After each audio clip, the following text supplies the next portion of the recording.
Hey, how's it going out there today, everybody? Hope everybody's having a great day. It is weekly recap time. I try to do one of these every week. I'm a little behind right now. I'm trying to get caught up on them, not skipping bad weeks. As you can tell by last week, if you didn't watch last week's, a real eye-opener, go watch it. If you want to be an owner-operator, I think you should watch that video. Every now and again, you have weeks where you don't make money, and that is part of being an owner-operator. Did make money this week. Go over a few things I like to go over real quick when I do weekly recaps. Number one, I'm leased to an 80-20 split carrier. I do not talk about the carrier. Go find yourself a good 80-20 split carrier. I prefer one local to you. There's benefits to that. You know, if they got a shop, you can get your truck worked on when you're at home. Usually they got a little bit of a yard or something. You can park your truck. There's some wins to that. I do not lease trucks from carriers. I don't recommend that. Go get yourself your own truck and then lease it to a good carrier. And that's pretty much, if I think of anything else, I'll let you know along the way. But let's talk about where we're at right now doing this week. I like these weeks. These are not awesome, like great thumbnail revenue type weeks, but I don't care. Honestly, I'm not here to show off. I'm not here to make friends. I'm here to show you realistic numbers of being an owner-operator. And that's kind of where we're at. So what I like to do is I'll show the breakdown of the revenue I made, the reasons I take the loads I took, the type of loads I took, the variable cost of it. At the end, you will need to calculate in your own truck payment, insurance, any other business costs you need at the end, and that'll kind of give you an idea of owner-operator money. I'm really digging these loads that they're from Minnesota to Maryland. They're paying me $42.50 on that lane right now, and I'm wearing them out. This is from about a month ago. I'm about 3 to 4 weeks behind on weekly recaps right now, but I'm sitting on one of these loads myself again right now that I started off the week on. Now, like I say, it's not the greatest revenue. It doesn't show up as an amazing revenue type week, but it's a good balance. I make good money and I get home every week. That's key. That's big for me. I could choose and run different lanes and probably make more money, but this one's a nice little turn and burn, gets me home, still, making a good living. So let's talk about the loads a little bit. Like I said, I'm really digging these Maryland. So obviously I did a Maryland to Minnesota, and then I did a New Jersey back to Minnesota. That's kind of been my round trip I've been doing here lately. If you've been keeping up with these, I've been doing a lot of these. So Maryland to Minnesota, that's 1,011 loaded miles, 80 deadhead on that, 1,091 total miles, 42,000 pound load with a negative 10 degrees on that. New Jersey back to Minnesota, 1201 on the loaded miles on that, 123 on the deadhead, 1324 total miles, 42,000 pounds at 54 degrees. I think it was 54. It was somewhere in that ballpark. It was a load of bananas, so I wasn't going to go look up the rate con just to find out it was 1 or 2 degrees difference. If I remember correctly, that was 54, 55 degrees. That's about where bananas run. So they give you an idea. And both of those loads I ran continuous because the negative 10, it was pretty warm out that week, I remember. So start and stop on a negative 10 ain't even worth it if it's, 85, 80 and up, I think. Because when your unit kicks off, it doesn't stay off very long because it's like, especially if the sun is up, because that trailer's baking in the sun. And then when it does kick back on, it runs on high idle, trying to get cold air circulated again. I think you're better off just let it run slow and steady. Just seems to be what works best for me. You do what you do. And the second load being a produce load. Produce loads always run continuous in my world. I don't think there's any reason to run a produce load on start and stop, because if the temperature, if you've got like warm temperatures inside the cartons, that heat needs to be dissipated. And if you're not running continuous, cool air through those boxes, you could have some, disintegrating, some rot maybe if it's on there long enough. And remember, you've got, produce it's decaying from, the time they pick it. It's starting to decay. So when it decays, it ferments and puts off heat, and you don't want that heat to get running rampant, because if it starts getting away from what your reefer can overcome, you're going to have problems. It's not even worth it to me. An extra $20-$30 in fuel to not ruin a load of produce. Boy, that's a safe insurance, let me tell you. Yeah, it puts hours on your unit, and there's other costs to running a reefer other than just fuel, but let's say $50 extra. What's $50 on a load of bananas or a load of blueberries or something like that? That's an expensive load. So don't play games with those, would be the moral of what I'm trying to tell you. So let's break down some things about the loads.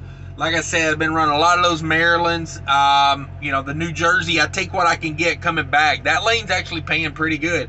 I would say a year or two ago, like New Jersey back to Minnesota is like a $2,400 lane. You do good if you get $2 a mile on that. And right now, it's paying like $3,000 to come back. So, well over $2 a mile to come back. I don't know. That's why I deadhead up there. Now, that deadhead is an expensive deadhead up there from Maryland up to New Jersey, because you got yourself about $50-something worth of tolls just to get up there to get it. But like I said, that lane, a lot of these rates you see right now are, if you've been in the game more than 5 years, you're dancing in the street out here. You know what I mean? But I know some of the newer guys, they don't get it. Like, they think that New Jersey to Minnesota should always pay $3,000. I agree. I love it when it pays $3,000. It has not always paid $3,000. I've probably done that run for like $2,000 before. Just is what it is. So let's go over some numbers. $7,250 total revenue for the week. On 24.15 on the all miles. 24.15. That's $3 a mile. Thank you.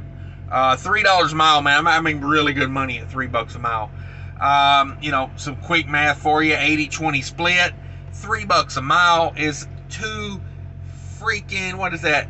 $2.40 to the truck. I mean, that's what the carrier was making a year ago, and now I'm making that to the truck. So, man, I'm super happy about that. On that 2,415 miles, all miles, 203 of that was deadhead. That is 8% deadhead. That's well within my range of 10% deadhead. 2,212 loaded miles. That's $3.28 a loaded mile, just to give you an idea where reefer rates are. Now, as I've talked about in the past, this lane should pay more per mile because it has a lot of tolls and it has a lot of mountains. For me, I think there is no gimmies in trucking. If you're getting a better rate, you're typically for a reason. If a lane pays better, it's typically because it's got mountains, tolls, weather, it's got things like that to it. Keep that in mind when you're picking your lanes. You're not, just because a certain lane pays a quarter more per mile doesn't mean you're profiting a quarter more per mile. If it's got heavy mountains and it's got a lot of tolls, now, one reason I like this particular lane I'm running here is because I know how to go around a lot of these tolls. And thank you guys for this week that I'm talking about right here. If you go back and look at my videos, there's a weekend load I did, and the video's called Getting Loaded Under a Bridge. That is this weekend. That's a weekend run. That's the banana load right here in that video. So a lot of guys left me some good comments on some roads to check out to go around even more tolls. Appreciate that, guys. Sharing information is key, and you guys don't know how much I appreciate all that. So I'll be checking those routes out when I come back out of here this time. I may May do even better. May get them tolls down even better. But another thing, I can make probably another $200 to $300 a week profit because I go around some of these toll roads. I can't always do it, but I like when I can. So let me get to the variable cost here. Let's talk about what it costs to make that $72.50. I didn't break that down on the 80%. Hell, I should know it by heart by now. I got my other. Let me get my calculator here. Let's see, 72.50 times 0.8. That's 5,800 to the truck. 5,800 to the truck. I should write that down.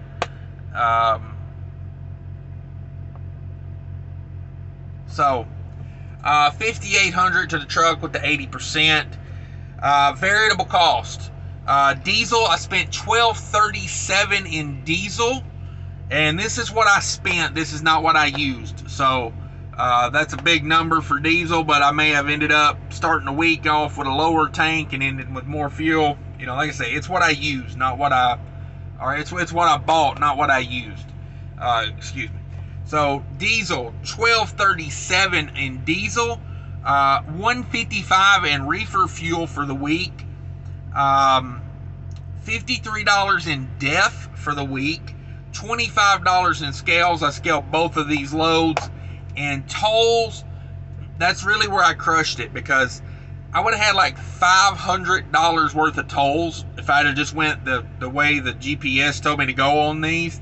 But knowing how to get around some of these tolls, $211 in tolls. Saved myself probably about 300 plus bucks in tolls this week. Another thing, I did not add all these up. Give me 1 second. It's a lot of variable costs for the week. $16.81. You gotta spend money to make money. Am I right? Am I right? Everybody that's running a business out there, they know what I'm talking about. You gotta spend it to make it. So you take the $5,000, bring over the $5,800 to the truck, the 80% of the revenue, and you subtract the $16.81 in variable cost. That leaves me $4,119 to do what I have to do with. It's a good week. It's a good week. You know, I mean, here soon. You know, maybe I'll change it up, but for right now, every time I can get a hold of one of these Maryland loads, I'm probably going to grab one of these Maryland loads. You know, they typically pick up on Monday, Tuesday.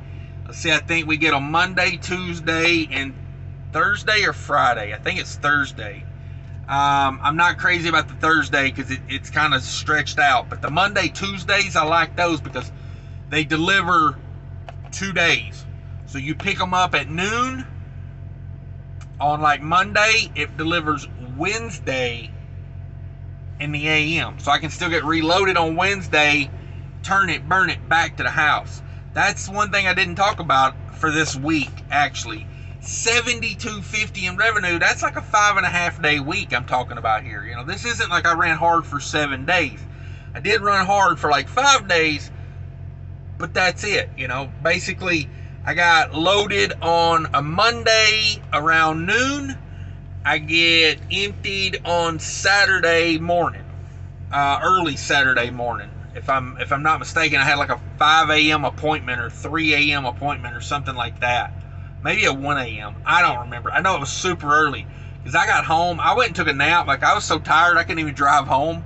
I stopped at a rest area on the way to the house and took a 2-hour nap, and then went on to the yard, dropped the truck, you know, went on to the house, and still made it home by the time everybody was getting awake at the house. So, you know, can't knock that.